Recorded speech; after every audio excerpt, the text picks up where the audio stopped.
My name is Keika Dasgupta, and I am so excited to be sitting down today with Julie Labrie, president of BlueSky Personnel Solutions. Julie and I go way back. We've known each other for more than a decade, worked together for more than a decade, but we're sitting down today to do a review of all the things that we have learned in HR and recruiting in the past year during this crazy global pandemic. So Julie, thank you so much for being here with me. I'm really excited about our discussions today. Well, thanks for having me. And I'm really glad to do this because I remember last year when we did this, we were right at the beginning of the pandemic. So there's a lot of things that has happened since, and a lot of things have changed in the recruitment industry since we last spoke. And who could have predicted a year ago when we sat together and said, wow, what is happening to this world right now? And what do we need to do? That a year later we'd be here like this. It's kind of crazy, right? Yeah. And that we're still in it, right? Yes, we're still in it. Hopefully there's light at the end of the tunnel. We feel like that's there, but yeah. And you're right. This is a time and a place where we've learned a lot of things in this reflection. So what I'm really looking forward to in this conversation is to see, within the HR recruiting world, what are the things that we've learned and how can we bring that forward with us? And then right now, as we're moving forward and trying to figure out what that new normal is going to look like, we can, take a look and see what do we need to prepare here for? Because I know that you're so well connected in this industry and you've got your pulse on job seekers, you've got your pulse on clients and hiring managers. So this is just such a great perspective to get from you to learn how those two groups can come together and really make the most in the recruitment world. Yeah. So without further ado, I wanted to ask you, based on our conversation last year to where we are today, what are job seekers expecting today? Has that changed over the course of this pandemic? So what's on their minds? What's most important for them? Well, what has changed is the number one questions we get now from job seekers is, can I work from home after the pandemic? This is something we get asked as soon as we contact them. And if we say no, then they're not interested. But if we say yes, but they want to listen. So what they're saying is that they don't mind returning to the office, but they need the flexibility to work from home as well. They just don't want to go back 5 days a week anymore. So this is the number one questions we get from candidates right now. Right. So it sounds like there's a freedom and a flexibility that they've gotten a taste of. And would you say that some of them are open to the hybrid kind of like come in sometimes and then work at home sometimes? It's not exclusively work from home, but they want that ability to be able to do that. Is that correct? Yeah, they do that. They do need that flexibility. So it's really important for employers to share with them and also with us if that flexibility is going to be there after COVID, because it is something that they're definitely looking for. They're also scared still. They don't want to go back to the office right now full time. And we have some clients that are back. Some different, depending on the areas that you are in Canada. Some places you're not in lockdown, and some other places you're like in Quebec, the different color coding. So those people are able to go back to the office. But in some cases, those employees and candidates don't want to go back. So we have to share that with them when we're contacting them to let them know you're expected to go into the office. Is that okay? Which is never something that we would ever thought we would ask, right? Are you okay to go to the office, right? Yeah. But we have to respect their decision. If they don't want to, we have to respect that because they have different situations. So we have to make sure that we do share the expectations of the clients, but at the same time, understand that some people are just not interested. Right. Now, on that point, would you say that our workplace has evolved a little in the sense that employers and employees are communicating a little bit better or maybe have a better understanding of this kind of work-life integration or work-life balance? Like, if I want to be home, there might be reasons for that, family obligations or mental health benefits, self-care. Like, would you say that consciousness has been raised a little over the past year? Or is it just temporary, do you think? Well, this is interesting because some employers have shared their back to work plan, and some have not, and some don't know what they're going to do. And for those of them who don't know what they're going to do, it's difficult to recruit for them because we have to tell the candidates, they don't know what they're going to do. So if the candidate is looking for flexibility, then they're not going to be interested. But if they want to work from home, they're not going to be interested. So it's like, you need to make a decision. And what is it that you're waiting for? I mean, obviously it's been working for the past year, but why are you delaying that decision? You know, it's interesting that we still have clients that are undecided at this time. Yeah, it like yes, you bring up such a good point that if you're bringing people on from a recruitment perspective and you're hiring somebody, you need to give them some sense of certainty. And Yeah. if they don't have that certainty, how can they feel sure they're making a good decision, a smart decision for themselves? Yeah, Yeah, exactly. interesting. So, Julie, we've been talking about the job seekers, and let's look at the employee workforce and our offices, our leadership. What are some of the things that we've seen the pandemic change within our actual workplace? Well, one thing that we've noticed that work from home does work. A lot of companies I spoke with that were against people working from home before the pandemic are now telling me that it's working and it's working well, and they're going to continue to work from home after the pandemic. So to me, it is like unbelievable that they've made a 360 when they were so against it, right? So it Right. does work. And I think overall the employees are happier and they're more productive and not as stressed because they're home. They have more freedom to just be in their pajama pants and Yes.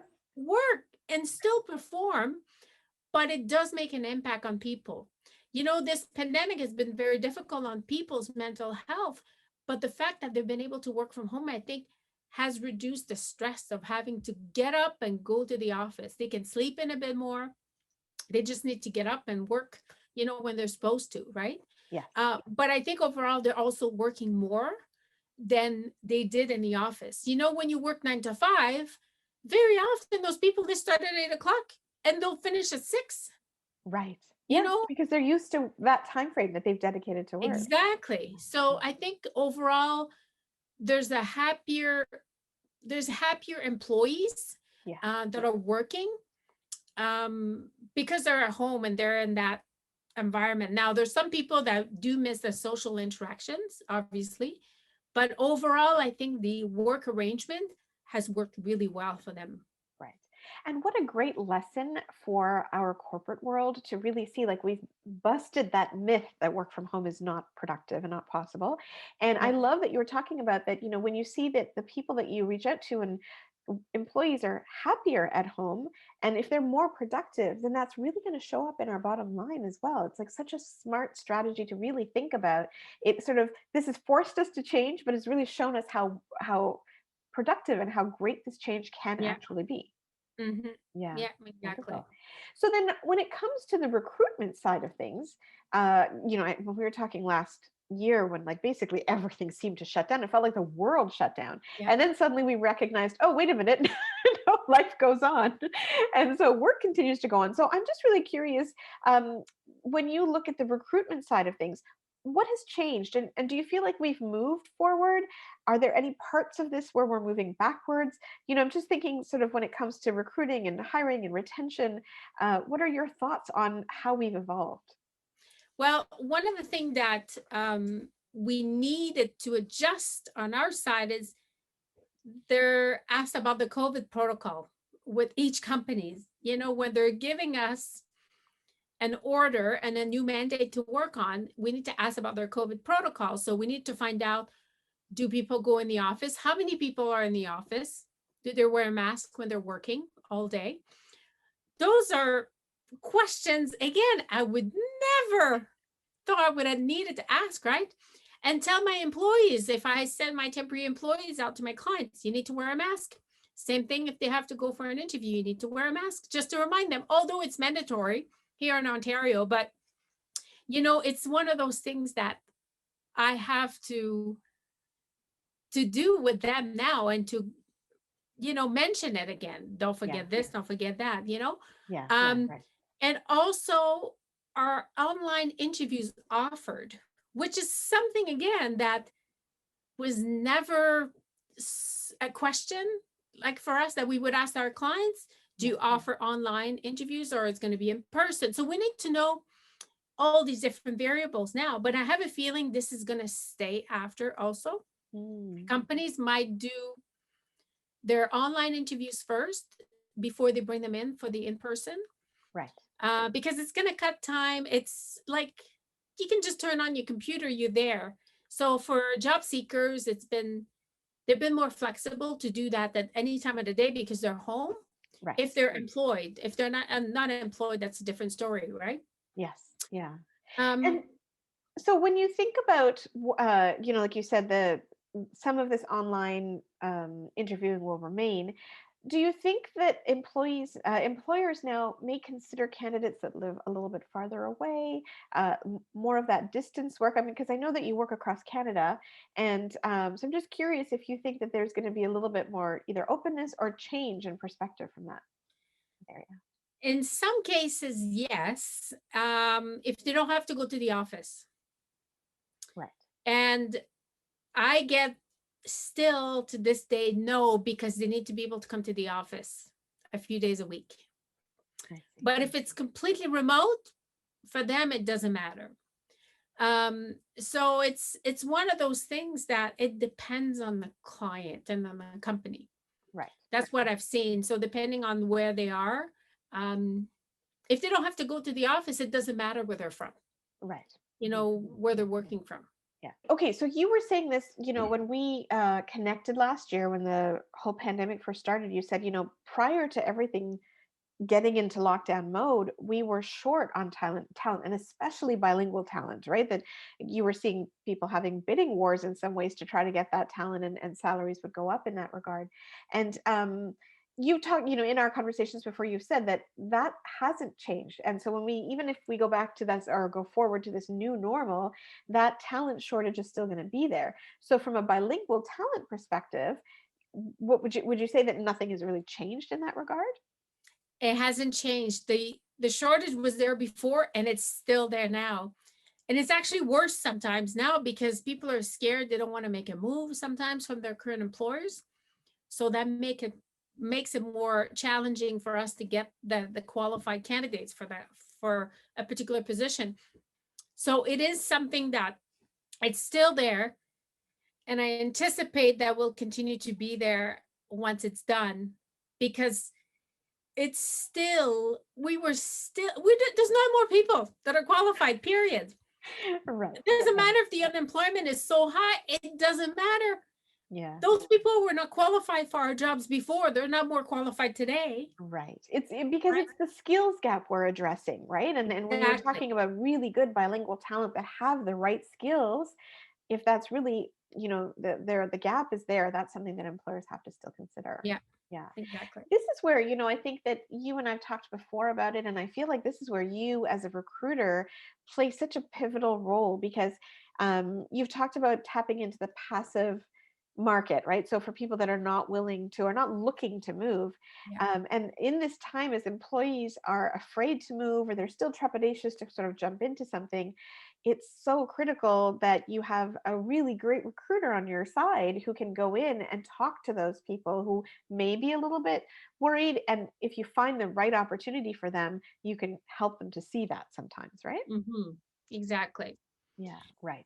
And it makes me think that right now, this is a critical time for employers to have those external recruiters, like a really good external recruiter. Like you've told me before how you'll go and find the right candidate, whether they're looking for the job or not. And especially in the bilingual market, there's like such a scarcity of really great skilled talent, that you can go to somebody who might not even be looking to make a move, who might be feeling a little bit uncomfortable, but if it's the right opportunity, you can help them see that and then bring them on board, right? Exactly. Really And valuable. exactly. And I have that story because back in January, we were looking for a candidate for a particular position for one of our clients. And I remember I've had someone on my network for years. And I contacted him and I said, hey, I've got this job available. Are you looking? He says, I'm looking, but not really. So tell me. So I was able to share all the details. And guess what? There was a perfect match with my client and they hired him. So it was one of those things that if I didn't know him and I would not have contacted him, he would not have had a job there. Right. And he would not have been even thinking of applying to that Right. particular position. Yeah. So it's where there's a value working with the recruiters, because sometimes we know what the candidate wants and we know what the client wants, and we're matchmakers in a Yes. sense, right? And that's why last year when this pandemic hit, I told my recruiters, you guys contact candidates, just talk to them, find out what they want, where they're going, how they're feeling, just to keep that network going, because you never know when we'll have a job for them. And in many cases, we've contacted them this year because things popped up, right? But we at least have that information so we can match them with the best employer, for their that's on their wish list, basically what they want, right? Yeah. So Yeah. I love hearing stories from your team when they talk about like connecting people to their dream jobs. yeah, And then the employers are like, oh my God, this is a dream employee, our star employee. Like, that's just such a nice win-win to be able to hear, right? It's a yeah, beautiful thing. exactly. Yeah. And we don't do this to feel like that. That's not the primary goal here. Is that we want to make sure there's a fit for both people. Yes. But it makes us really proud when someone is really happy or they've been there forever. And I have many stories like that. I remember 20 years ago, I placed someone with one of my clients and she retired from them. From Wow. a few years ago, she retired. That Oh, was that's amazing. her last job for her career, and that was the end of it. Oh. But I never thought that, initially when I placed her, that she would end her career there. Wow. Yeah. Right. Well, and when you think about when you place the right candidate in a job, like what does that do for the company? I know you've Yeah. talked about how companies have expanded, like they've taken a chance and hired bilingual talent to grow their reach across Canada, and Yeah. it's had such a massive impact on business. And at the end of the day, that's what we're in the business for, right? To be able to help companies. Exactly. Yeah. Exactly. So Julie, can you tell us what do companies and HR and hiring managers today need to know about our current market conditions? What they need to know is that there are not more people, period. There aren't You more people in the marketplace because of the No, pandemic. Right. no, even though the unemployment says that there's a lot of people unemployed, those people are not qualified for their needs very often, and I'm not saying that you're taking someone off the street and you train them. That's a different story. But very often what those clients need, they need to have people that are qualified and they can come and hit the ground running. So there are not more people. So they've tried on their own. Often those clients, they'll try on their own to see, hey, I have nothing to lose. And I get that. I would do the same thing. But they turn around and they need me after because they just can't seem to get the qualified candidates out there, right? Which means that our recruiting strategies have to be catering to that kind of marketplace because it's more competitive. You've got to reach those candidates that are harder to find. More companies are going to be fighting for those candidates, and none of those market conditions have changed. No. But now we have the added element of the work from home flexibility being something that really needs to be the norm. Yeah. And, you have often talked about when you and your team, when you're hiring, you really look at fit. And I love the fact that you've said, when you talk to clients, you look at who was successful in that position before. Tell me about the group dynamic of the team. What's the manager's style here? So part of what I'm wondering as you're saying this is that if the skills gap is still there in many different instances, it's hard to build bilingual skills on its own. Like I know you test for bilingual levels because different jobs require that. So if you can find really good bilingual talent that you think is a fit, do you think that it's time now for employers to say, I'm going to put more time into helping them get the job skills necessary, like maybe putting more time and investment into training where you find a good personality fit and a good bilingual fit, and then people can catch up with the skills if there isn't a lot of talent out in the marketplace right now? Like, is it time for employers to change their thinking a little bit in some ways? I think so, because they need to realize that good bilingual candidates don't come across, and they don't come often to our desk. So sometimes it's worth investing. And another thing is that when you're keeping that job vacant for so many days and weeks and months, you would have had time to train someone to get up to speed by then. That's such People a good don't point. realize that, but sometimes that's all it takes. Right. Yes. You That's know, such a but good then point. if you're saying, oh, I'd rather keep it vacant, well, how much money do you lose? Right. You know, we've talked about that before, how much it costs a company when you don't have someone, the right person in place, or if you have nobody in place. Yeah, absolutely. Yeah. Yeah. So think about that. By Yeah. the time you train that person, they'll be up to speed. So, Julie, we've talked so much about what's happening in the industry itself and what clients need to know, but I'd love to get a little bit personal with you. Over the course of this past year, what has been your personal biggest takeaway as a leader? If I think about it, what the pandemic has done to me and my company reinforced the fact that we're good at what we do, and clients kept coming back, and they came back. You know, once things started to reopen in Ontario, they came back. I Okay. think that's the biggest thing that I'm proud of. You Okay. know, Yeah. Yeah. I've been telling people how I'm so proud of the fact that we survived, but not just that. We did well considering. Yeah. So, Julie, when we look at our world moving ahead and we see the upcoming months and years, uh, just in terms of immediate next steps, what would you say that our clients need to do right now? Well, if they're planning on hiring or adding new team members to their companies, they need to act now. You know, there's no need to wait until this is over, because think about it. Everybody's going to do the same thing. They're all going to want to hire. So there's a lot of companies now, they're doing the right thing. They're already hiring, adding to their team. And this is a smart move because they've got a head start on their competitors. They'll be able to get those people up to speed and train and add it to their team. And let's face it, there's people that are still interested. We have to go after them to get them interested, but you'll have a head start over your competitors if you start now. There's no point of waiting because, again, everybody's going to wait until it's all over, and then it's going to be a massive boom of all the job opportunities. And we've seen it in June last year when we opened up in Ontario.